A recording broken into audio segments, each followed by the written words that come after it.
Olá, ser humaninhos! Sejam todos muito bem-vindos ao Psicast com Daina Menezes. E no episódio de hoje nós temos uma convidada mais que especial. Ela que foi minha professora na faculdade de psicologia, faz parte da minha trajetória em estudos na psicologia. Ela que é psicóloga, sexóloga, mestre em medicina, especialista em sexualidade humana, palestrante, professora e coordenadora de pós-graduação em sexualidade humana e gênero. É currículo forte, hein, pessoal? Fernanda de Ferrante, seja muito bem-vinda. É uma satisfação tê-la aqui conosco. Muito obrigada por aceitar o meu convite. Já mencionei sobre algumas das suas áreas de atuação, mas fica à vontade para falar um pouco mais sobre o seu trabalho e se apresentar para a gente. Eu que agradeço, Daina. É uma honra estar aqui participando com você. Muito obrigada pelo convite. Sempre bom aí a gente conseguir divulgar, né, o trabalho.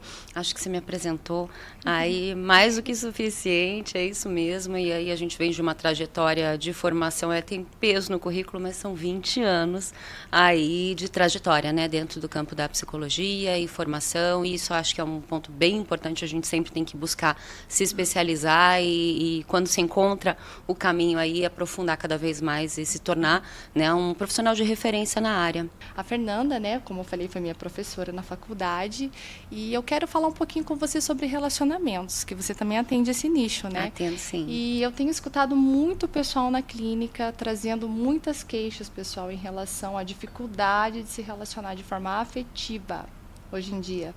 Tá difícil, as pessoas estão solteiras. Quem estava casado divorciou. Quem está divorciado quer casar, não quer casar. Quem está solteiro não quer. Tá uma bagunça, Fernanda. Como que você fala para esse povo hoje em dia que quer um cobertorzinho de orelha, quer um par, mas não consegue se relacionar? É interessante, né, quando a gente vai fazer uma análise maior desse olhar dessas relações. As pessoas não querem se comprometer, né? As pessoas querem relações e querem que tudo seja perfeito e qualquer situação, a situação que eu tenha que me adaptar, né? Porque relacionamento é isso. Relacionamento é você ceder e o outro ceder e encontrar um caminho para caminharem juntos, né? Sim. E não também dá para ceder só de um lado e o outro não ceder, daí também não é legal, né? Tem que encontrar um meio termo aí. Mas as pessoas não querem se comprometer, as pessoas têm preguiça de estar ali, né? E aí a gente vive nessa sociedade atual que é tudo qual vai ser o meu próximo, né? Nós estamos numa sociedade ansiosa, então eu não tenho tempo de me dedicar ao outro, eu não tenho tempo de cultivar aquela relação. Não tá legal, não me satisfez, tchau, passa para o próximo. Aí o próximo também não tá legal e passa para o próximo. E assim a gente vai, né, indo de próximos em próximos, em próximos, em próximos e estando cada vez mais sozinhos, né, cada vez mais isolados.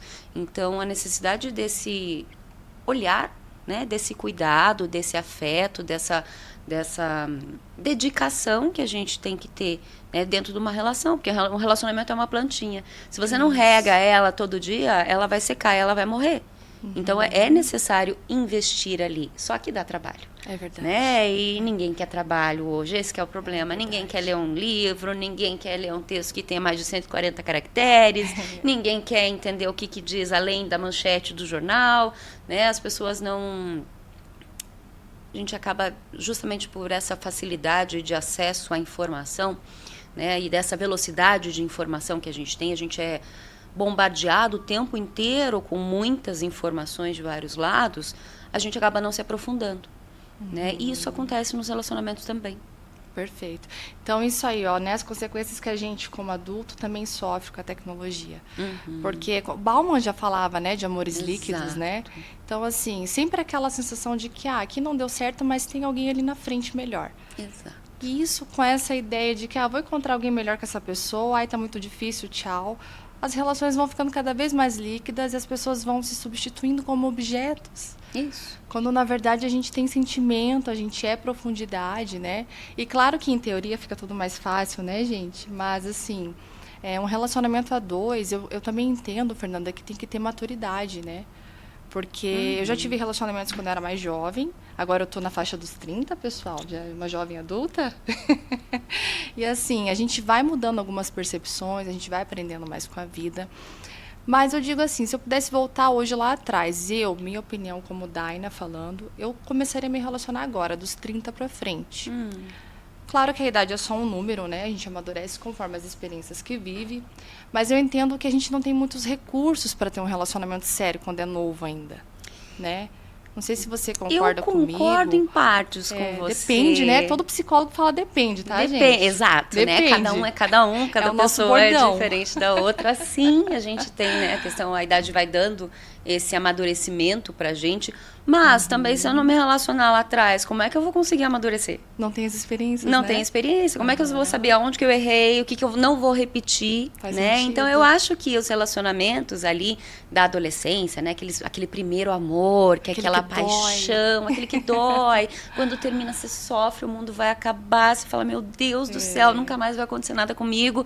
Acabou a minha vida, né? E esse é muito da adolescência, isso, né? Que vem os traumas a partir dali, né? Sim, também. Vem traumas, mas também vem aprendizados. Sim. Né? E quantos aprendizados eu, olhando para trás, né? E aí de experiência própria e de acompanhar ali a clínica e de escutar as pessoas, o quanto que esses aprendizados, eles fazem a gente crescer, a gente amadurecer. Né? Se eu não tiver nenhum tipo de relação até os meus 30... Como é que eu vou me relacionar? Chega sem repertório, né? Exato. Não tinha olhado por esse viés, interessante. Aí eu vou me relacionar como se eu tivesse 15. Né? Então, é legal que você tenha esses relacionamentos. Faz parte da vida, o sofrimento faz parte da vida, né? A gente não tem como viver dentro de uma bolha e não sofrer, faz parte, né? Agora, o que é importante aí da questão da saúde mental é a gente saber como lidar com esse sofrimento. E criar estratégias e criar recursos para que a gente consiga ultrapassar isso e buscar próximos relacionamentos, e todo mundo vai passar por isso. Ah, mas eu fui traída, nunca mais eu vou confiar em ninguém. É difícil a gente confiar de novo, eu já fui traída, é difícil a gente confiar de novo em alguém. Mas se a gente não experimentar, como é que a gente vai viver? Né? E vai se isolar. O importante é a cura, né? O ressignificar, senão você fica preso nessa bolha desse trauma, talvez. Exato. E muitas pessoas chegam com essa demanda também para mim, que tem medo de se relacionar, porque vai se machucar, vai se magoar. E nesse medo a vida vai passando, a gente perde de ser feliz, né? Exato, né? Daí fica eu prefiro como uma reflexão aí para todo mundo. Escolho não viver. É verdade. Né? Eu escolho ver a vida passar, e aí a vida passa, é curioso, porque essa coisa da vida passa. No consultório, eu atendo algumas pessoas que têm seus 60, seus 70 anos, e elas falam, a vida passou, e eu deixei passar. Né? Eu ainda tenho tempo para resgatar muita coisa? Tem, porque a vida segue, né? Hoje a gente tem uma expectativa de vida muito alta, mas o quanto que eu poderia ter feito por mim antes e eu não fiz? Né? Será que eu posso começar uma faculdade com 40 anos? Por que não? Perfeito, né? Será que eu posso aprender a crochetar com 50 anos? Por que não? Né? A gente está aí, a nossa grande capacidade como ser humano é justamente essa plasticidade do cérebro de ser capaz de aprender novas coisas o tempo todo. E é assim que a gente se mantém saudável. É assim que a gente mantém a nossa saúde mental em dia, a gente mantém a nossa mente sempre trabalhando, sempre. Então, leia um livro, vai fazer uma palavra cruzada, vai fazer uma viagem, vai conhecer lugares novos, muda o caminho que você faz para ir para casa todo dia. Né? São maneiras que a gente mantém o nosso cérebro saudável. E eu falo assim, né? Sempre bato nessa tecla, para quem me segue há mais tempo já sabe. Gente, eu sempre friso a importância da psicoterapia. Psicoterapia, meu primeiro contato com a psicoterapia foi na faculdade. Comecei a fazer terapia na faculdade, gente, de psicologia. Quem quer fazer psicologia aí, ó, já está ali com a porta aberta, profissionais excelentes, inclusive. E eu não fico mais sem terapia. Exato. Eu não fico, gente, mais sem terapia. Porque, assim, uma coisa é você ir desabafar com uma amiga, numa festa, num lugar. A amiga não vai ter recursos e ferramentas, né? Intervenção profissional para acolher você. E daí, gente, eu sei, né? Parece clichê, 2 psicólogas façam psicoterapia. Todo mundo que está assistindo. É verdade. Para cuidar da saúde mental, para conseguir ressignificar dores, né? Que ficam de relacionamentos. Às vezes a gente se trava, né? Não se permite ao novo. Justamente porque a mente está naquele trauma, né? E tem até uma explicação biológica para isso, né? O cérebro, ele tem algumas informações, neurônios ali, que ele fica com aquele trauma instalado. E a neuroplasticidade, ela vai ajudando a ressignificar isso a partir da fala, né? Até exercício físico, né, Fernanda? É importante. Sim, A gente sim. que é da área da saúde também, é importante frisar isso. Então, assim, eu queria que você contasse pra gente, se for possível, tem algum caso de alguém mais de idade que já conseguiu viver um novo amor, que você já atendeu? Temos casos de Isso novos traz amores. esperança. Conta pra gente. Temos casos aí de amores antigos, né, que se reencontram aí na vida. E é muito legal, né? Então, eu estou na clínica aí há algum tempo, né? Uma jornada de clínica. Então, eu já ouvi muitos relatos, muitos casos. Eu atendo há muitos anos situação de relacionamentos de violência doméstica. E é muito comum a gente ver casais que permanecem juntos durante 30 anos, 40, a vida inteira, ali naquela dinâmica de violência. Né? Então, a dinâmica de violência mais comum aqui acontecer, eu vou colocar dentro de um casal heterossexual para facilitar aí o nosso entendimento, mas não que isso não aconteça em casais homoafetivos, mas dentro aí para uma questão didática, vamos para o casal aí hétero, onde eu tenho uma mulher que vem nessa relação aí num papel de submissão, entendendo que ela é o arrimo da família, que ela é a rainha do lar, que a função dela é fazer com que aquele casamento dê certo, a função dela é cuidar dos filhos, a função dela é cuidar da casa e deixar tudo lindo para aquele marido que sai para trabalhar, voltar, chegar e a casa estar perfeita. E aí, quando ele chega, né, alguma coisa faltou, alguma coisa falhou, a cerveja não está gelada, ou a comida queimou, e aí vem a agressão. Né? Eu estou fazendo isso de uma maneira bem simplificada, não é assim, né? Normalmente a gente tem muito mais situações que vão acontecer. A violência não é só física, né? A violência ela acontece de maneira psicológica, então humilhar o outro, dizer você não serve para nada, você acha que alguém vai te amar se você sair daqui, que tipo de mulher que você é, olha só o tamanho que você tá, você engordou um monte com o passar dos anos, você acha que alguém vai te querer, você acha que alguém vai te desejar, você tem filhos, você acha que alguém vai querer mulher com filho. Então, essas frases são muito comuns em relacionamentos. Só de ouvir já é pesado, né? Assim, Exato. a gente como mulher, né? É uma violência psicológica. É uma violência psicológica, né? E é importante que as pessoas entendam que isso também é violência, né? Também é passível de denúncia da lei, né? Então, isso também é informação importante de se passar. Perfeito. O que acontece com a terapia? E por que a terapia é tão importante, né? Você começou a falar da psicoterapia.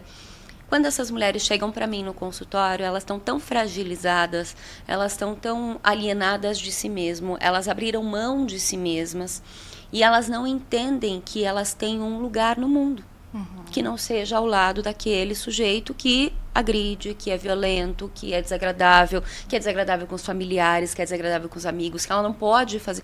Eu já tive casos, por exemplo, de atender de mulheres que não puderam ir nos enterros dos pais, porque o marido proibia.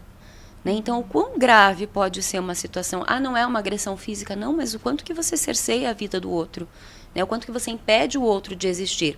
Nesse processo, aí também as pessoas vão dizer, mas a mulher gosta de apanhar, a mulher tá ali porque é folgada, a mulher de vagabundo, porque gosta disso, né? Não, não é. Ela tá ali porque ela não entende que ela pode ter um outro espaço, que ela pode ter um outro lugar. O que a psicoterapia faz? Ela vai empoderar essa mulher. Ela vai fazer com que ela entenda que existe um sujeito, existe uma vida para além daquilo, que ela tem uma vida própria, né? Que o casamento não é um fim, que ele é um meio para você encontrar, né, satisfação, felicidade, compartilhar, e não um fim ali onde você está presa naquela situação. Então, dentro do processo terapêutico, a gente vai trabalhando, né, resgatando essa mulher que um dia existiu, porque existimos, né, para além das nossas relações. E aí, é muito comum que essa mulher, ela, enfim, né, a terapia não vai, isso é bem importante, dizer para você, se separe, faça isso, faça aquilo outro. Esse não é o papel da terapia. É bom explicar certinho para o pessoal entender. Não é lavagem cerebral. Não, não. E o papel da terapia é autoconhecimento. É ela entender, opa, aqui não está legal. Então, eu vou sair desse lugar, por mais que esteja quentinho e confortável aqui, eu falo, né, às vezes a gente tá numa poça de lama, mas essa é a nossa zona de conforto, né, a gente tá lá todo sujo, mas tá quentinho, tá gostoso. Como é difícil a gente dar um passo, né, e aí quando a gente dá um passo e a gente vê que, opa, tem uma grama verde ao lado, que legal, né, eu posso ter uma outra vida. Então, é muito comum eu receber em consultório mulheres que estão nessa situação há muitos anos, que não conseguem ver uma possibilidade de saída, e aí a terapia vai ter essa função de ajudar você, né, a encontrar o seu próprio caminho. Não sou eu que tenho receita para ninguém pronta, isso não existe, né, não existe uma, faça isso, 5 passos para você ter o casamento. Não, gente, sinto muito. Não existe. Né? E a psicoterapia é colaborativa, né? 50% paciente, 50% Exato, profissional. né? Às vezes eu acho que até mais do trabalho do paciente, né? Porque se ele não quiser trabalhar dele, ele não consegue. Então, eu recebo casos assim, de pessoas de todas as idades, né? Então, eu tenho lá o caso de uma senhora que eu atendia, que ela já tinha seus quase 60 anos, ela estava quase em processo de aposentadoria. E ela tinha um marido que ele não era agressivo fisicamente, mas ele era extremamente violento psicologicamente, ele humilhava ela na frente dos outros, aí a gente está falando de violência moral, ele humilhava ela na frente dos filhos, ele não permitia que ela saísse, só que ela trabalhava. E aí aconteceu uma situação que ela me relatou, que um dia esse marido, dentro, né, da fantasia, dos delírios dele, ela achou que ele estava tendo um caso com o motorista do ônibus que ela pegava. Porque, afinal de contas, ela pegava o mesmo ônibus para trabalhar todos os dias. Então, na cabeça dele, ela tinha um caso com esse motorista de ônibus. E aí, um dia, ele arma uma situação em que ele espera, ele diz que ele sai mais cedo de casa, ele vou sair, não sei o quê, e ele espera perto do ponto de ônibus com o carro dele. Só que era um ônibus expresso, não era um ônibus esse, aqui em Curitiba a gente tem ônibus expressos que são tipo metrô, assim, que eles andam numa velocidade muito alta. Pois bem, ela entrou no ônibus, foi trabalhar e ele foi seguindo o ônibus e daqui a pouco ele interceptou o ônibus. Ele fez o ônibus parar. Ele fez um escândalo na frente do ônibus, o motorista abriu a porta, porque ele achou que estava acontecendo uma coisa muito grave, e esse sujeito entra no ônibus e agrede o motorista. Nossa, ele dá um soco no motorista do ônibus, porque ele achou que a esposa estava tendo um caso com o motorista. Isso foi uma das situações, outras várias situações em que ela estava no trabalho e ele ia atrás. Aí chegou uma hora que os colegas dela já protegiam ela. Falavam, não, ela teve que sair para ir fazer não sei o quê, ela teve que sair para fazer outro assunto. Então, as pessoas começaram a buscar estratégias. O que aconteceu?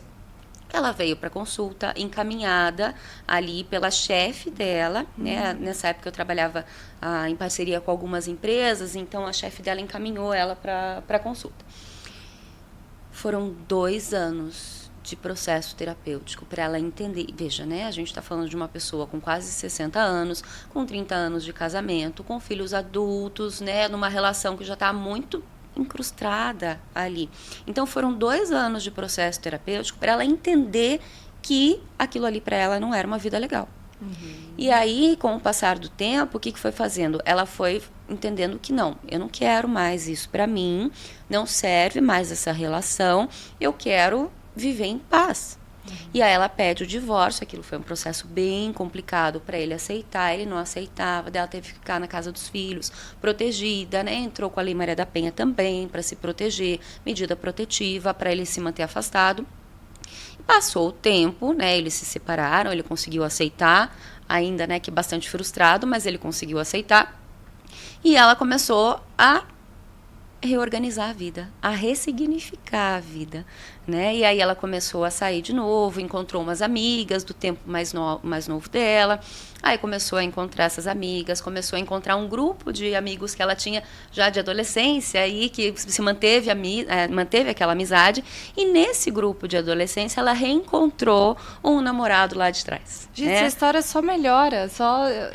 Não é muito legal? E ela reencontrou, esse foi um dos primeiros amores que ela teve na vida, e aí eles começaram a sair, eles foram tomar um café, foram para um baile juntos, e não sei o quê, ia para barzinho, jantar, e eles começaram a namorar e se reencontraram na vida. Um amor de adolescente. E aí um amor de adolescência e estão juntos até hoje, felizes, né? E hoje eles fazem viagens, eles estão juntos, os dois já têm vida, já têm, né, casamentos separados aí, já têm filhos adultos e hoje eles têm liberdade deles viverem essa vida e esse amor que lá atrás não deu certo. Gente, que história. Eu fico assim encantada, eu adoro escutar essas histórias de caso. Como a vida ela é cheia de surpresas, né? Como a gente pode viver várias vidas em uma vida. Pode. Como a gente pode se reencontrar, ter esperança a partir do autoconhecimento.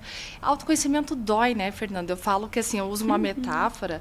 É como se você chegasse em casa, gente, tá aquela bagunça, roupa empilhada no sofá, louça para lavar. Tua mente tá assim. Uma hora você sabe que você vai ter que organizar aquela dor, aquele trauma, aquele xingão, aquilo que fizeram para mim, que te dói.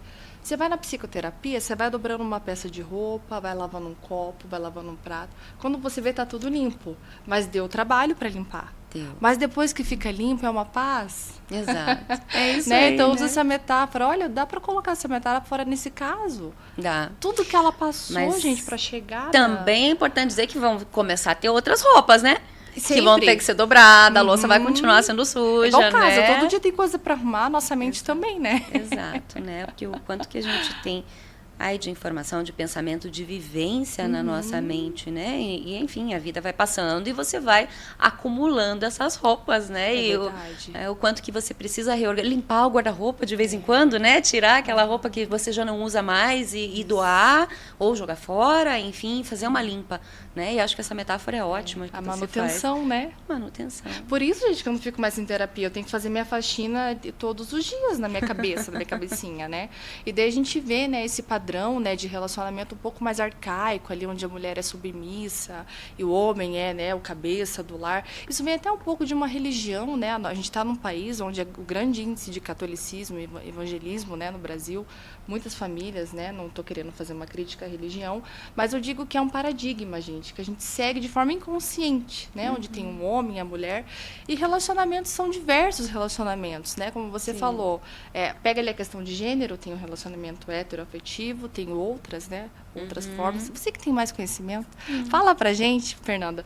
Fala um pouquinho pra gente. Acho que então vamos começar do começo. Vai lá. Vamos explica que a gente deixar quer claro como é que funciona essa bagunça toda de nome, de aonde que eu me encaixo, Isso. qual a letrinha que eu pertenço, Isso aí, né? isso, Porque são aham. muitas letrinhas e eu não entendo nada disso. Então vamos lá.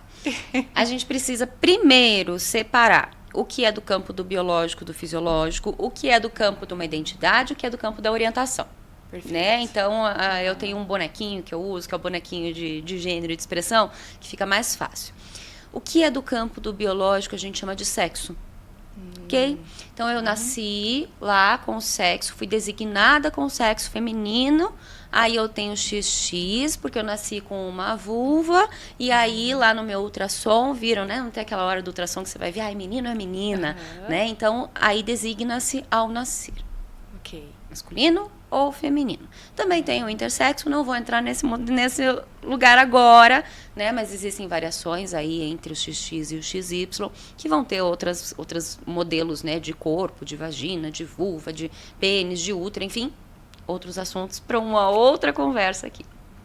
Mas fui lá designada como sexo feminino quando eu nasci. No meu registro de nascimento está lá, Fernanda Ferrante, sexo feminino. Muito bem. Eu vou crescendo e à medida que eu vou crescendo, eu vou entendendo que eu não pertenço muito bem a esse lugar, né? Poxa, eu não gosto, não me identifico com essas coisas que estão me colocando o que é de menina, né? Eu me identifico com o masculino e eu sinto que eu sou um homem. O que eu estou fazendo? Eu estou transitando do sexo que eu fui designado ao nascer, então eu fui designada como feminino ao nascer, porém eu transitei para o masculino ou para uma outra situação, pode ser um não binário, pode ser uma pessoa que não se identifica nem com o feminino nem com o masculino, isso a gente vai nominar como gênero não binário, tá? E aí eu transitei, vamos colocar, para o gênero masculino. Então eu me olho no espelho, eu sinto que meu corpo tem elementos que eu não gosto, e aí eu tô falando, eu tenho seios, mas eu não quero ter seios, porque eu não me identifico como uma mulher, eu me identifico como um homem. Então eu sou um homem transgênero, porque eu transitei para o outro gênero. Isso é uma questão de identidade. É uma questão de como que eu me sinto com o meu próprio corpo, né? Junto com a identidade, a gente tem a expressão. Como é que eu vou me mostrar ao mundo? Né? Então, eu sou um homem trans e eu gosto de vestir roupas masculinas, eu gosto de me parecer mais com o masculino. Então, eu tenho uma expressão de gênero, como eu me mostro para o outro, ali, masculina. Muito bem. Então, a gente fala aí de identidade, se, né, eu nasci, fui designada aí com o sexo feminino ao nascer e me identifico com o feminino, eu sou uma mulher cisgênera, né? Vocês já viram? Agora tá bem mais comum, né? Quando você vai fazer um cadastro de alguma coisa, eu sou uma mulher cis, sou um homem cis, sou uma mulher trans, sou um homem trans. Aí eu não sou nada, né? O que eu sou? Onde que eu coloco meu X ali? Quando a gente fala cis quer dizer ao mesmo lado de. Perfeito. Então, se eu fui designada como sexo feminino ao nascer e eu me identifico com o gênero feminino, eu sou uma mulher cisgênero, porque eu permaneci do mesmo lado em que eu fui designada ao nascer. Certo? Pontinho bem importante para falar aqui. Isso não é doença, isso não é desvio de caráter, isso não é influência de amizade, isso não é querer chamar atenção e querer ser contra a sociedade. Tá? As pessoas são assim. Né? Alguém aqui se questionou, por acaso, se era cisgênero, né? Eu sou uma mulher cis. Alguém levou essa questão em consideração? Né? A gente não questiona quando a gente está num lugar onde é dito para a gente estar. Né? A gente vai se questionar quando diz, opa, mas a sociedade diz que não pode ser assim. Isso. Né? A religião diz que não pode ser assim. E o quanto de sofrimento que tem isso. É verdade. Né? Junto com isso, então, a gente tem a questão do sexo biológico, a gente tem a questão da identidade de gênero, a gente tem a questão da expressão de gênero e a gente tem a questão da orientação sexual. Por quem meu coração bate? Por quem meu pescoço vira? Né? Quem que me dá borboletas no estômago? Então, se eu sou uma mulher cisgênero e eu me atraio por homens, eu sou uma pessoa heterossexual. Hétero quer dizer diferente de. Tá? Então, se eu me atraio por homens, que é contrário do meu gênero, eu sou uma pessoa hétero. Se eu me atraio por mulheres, que é igual, eu sou uma pessoa homo. Homo quer dizer igual. Se eu me atraio pelos dois, eu sou uma pessoa bissexual. Certo? Se eu me atraio por qualquer tipo de pessoa, independente do sexo, do gênero, eu sou uma pessoa pansexual. Gente, olha quanta informação aí. Olha, eu tô assim impressionada, porque as pessoas pegam tanta coisa no senso comum, né?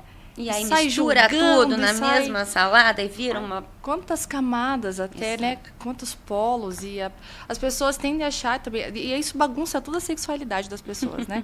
Porque daí na parte sexual, onde é para ser prazeroso, para as pessoas conseguirem namorar, né? Ter prazer, aquilo se torna um tabu das pessoas que estão errando, que não consigo me soltar. Aí vem as neuroses na parte sexual, que ela também sabe, gente. Eu vou pedir para ela falar um pouquinho.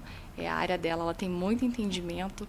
Aí eu queria que você falasse também um pouquinho a partir de tudo isso que você trouxe pra gente. As pessoas, porque o sexo ele é uma necessidade para o corpo humano, né? Então as pessoas também... Pulsão de vida, né? Já Isso, dizia né? Freud. É bom namorar, né, gente? Sentir prazer. Só que para chegar nesse último pilar, que é, enfim, né, a parte do sexo em si, olha quantas partes psicológicas que tem.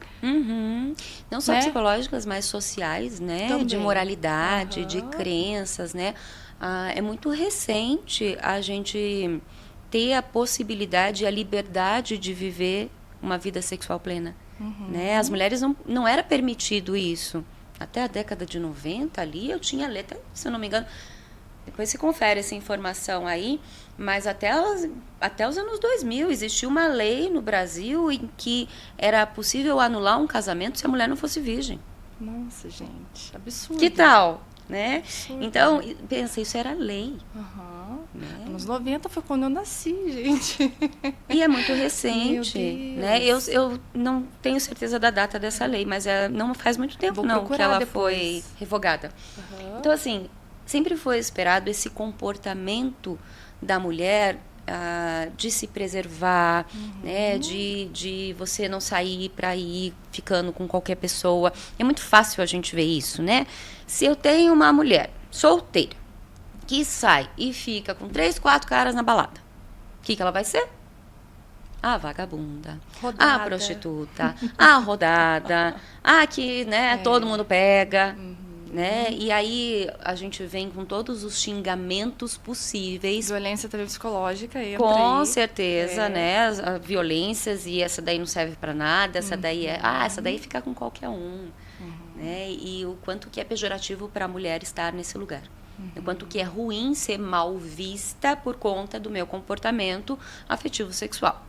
Em compensação, se a gente tem o contrário, né? Se é um homem que vai pra balada e pega 10 mulheres e que fica com várias e que namora várias e que engana as mulheres e que vai lá pra roda de amigos e fala, você não sabe, cara, sair com a fulana de tal. Essa coisa né, desse universo masculino de ter que, né, provar a sua masculinidade através de pegar várias mulheres, né, e de ser poderoso por isso. E aí, como é que a gente chama esse homem? Né? Ele é o cara que é poderoso, ele é o cara que pega todas, ele é o garanhão, né? E todos os adjetivos ligados a ele são coisas positivas. Então, isso é uma coisa antiga. Não é antigo, é hoje. A gente vê isso hoje, né? Qual é o comportamento que é esperado das mulheres e dos homens? Então, se eu sou uma mulher solteira e que resolvo sair com 10 caras durante uma semana, se alguém descobre, se alguém fala, eu vou ser a mal falada. Eu vou ser a galinha da vizinhança. Né? Agora, se eu sou o cara que faz isso, o cara é legal, né? O cara tem valor.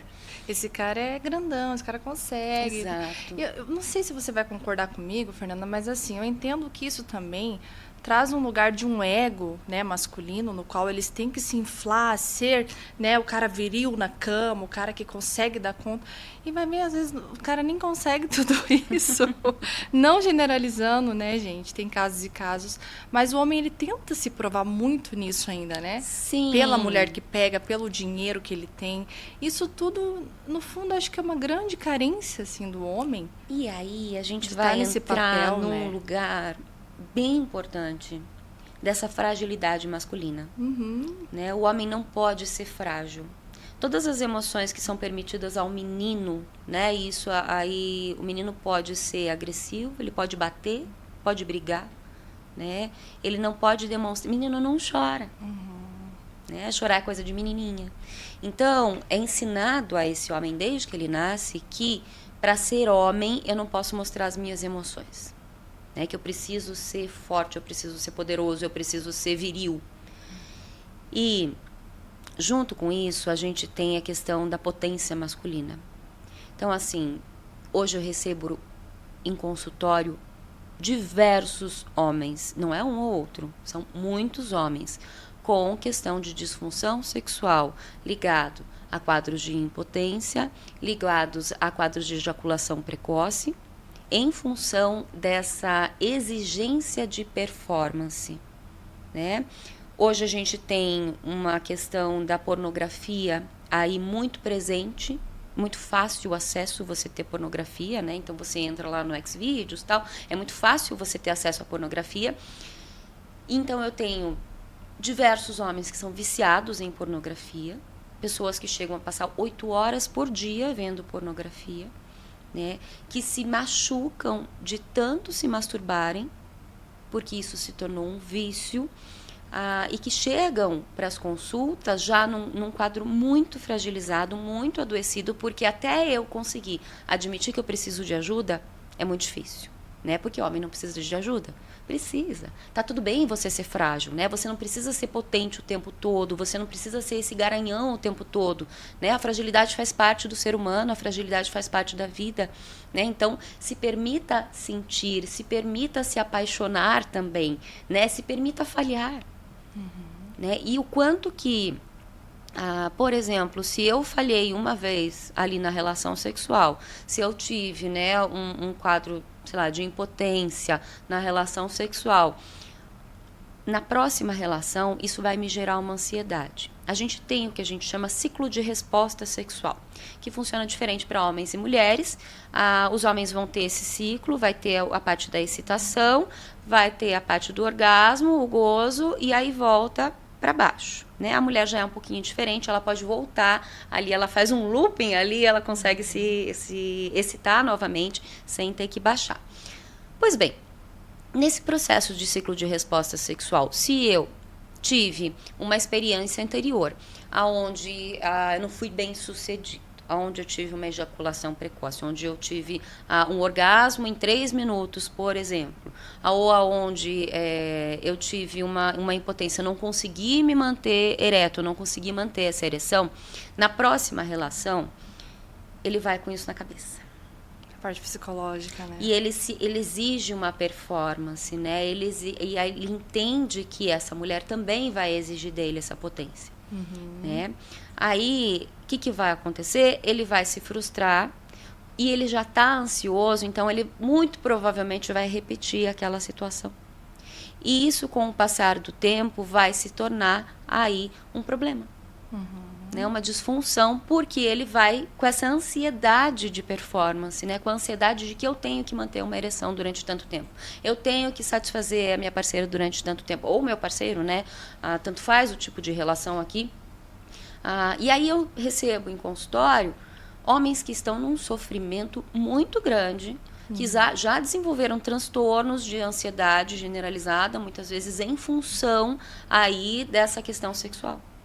Porque eles demoram muito para pedir ajuda, né? Então, se você, por acaso, passou por uma situação dessa, primeiro, é comum, acontece com todo mundo, tá?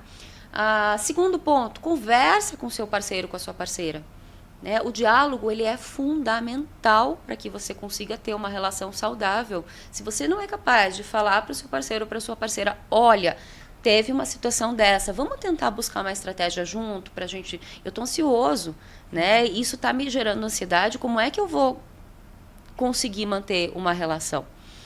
Não tenho parceiro fixo, isso tá acontecendo com parceiros né, esporádicos, vai procurar uma ajuda, né, vai procurar um profissional que entenda do assunto, né, verifica quem é o profissional que você está procurando.